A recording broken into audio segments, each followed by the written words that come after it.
The amazing humor of country music.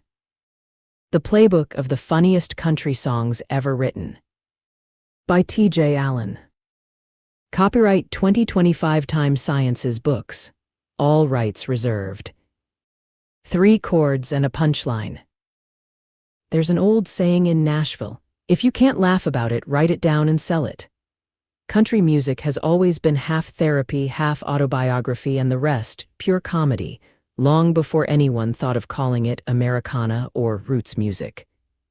Folks were standing on wooden stages with crooked microphones, turning misery into melody.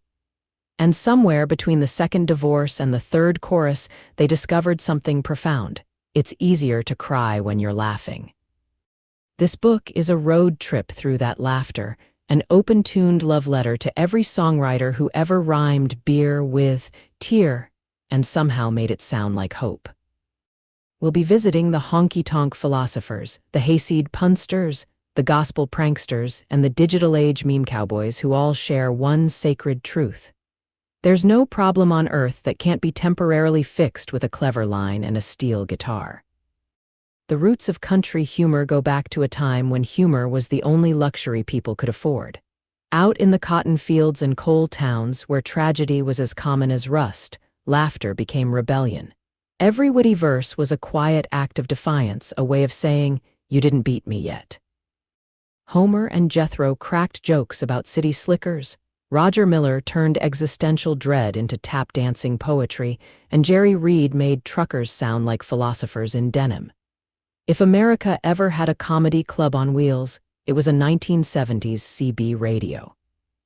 But make no mistake, country comedy isn't just about laughs, it's about truth disguised in twang. Every dang, y'all, and ain't hides a miniature philosophy lecture, only funnier and with better harmonies.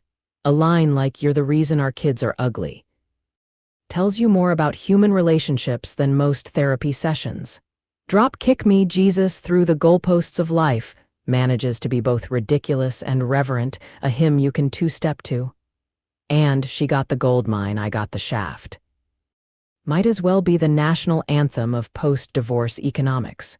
What makes country humor special is that it doesn't look down, it looks sideways, it laughs with the listener, not at them. You don't need a PhD in irony to get the joke. You just need a few life scars and an appreciation for how absurd life can be when your paycheck's late, your dog's missing, and the radio keeps playing your ex's new single. Country comedy turns that chaos into rhythm. It's blue-collar zen, spiritual slapstick for people who have seen both sides of broke, and the rhythm of the humor is its own kind of music.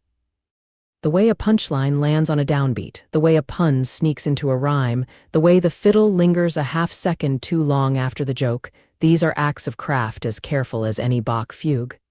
A good country comedian doesn't just tell you a joke, they make it sing.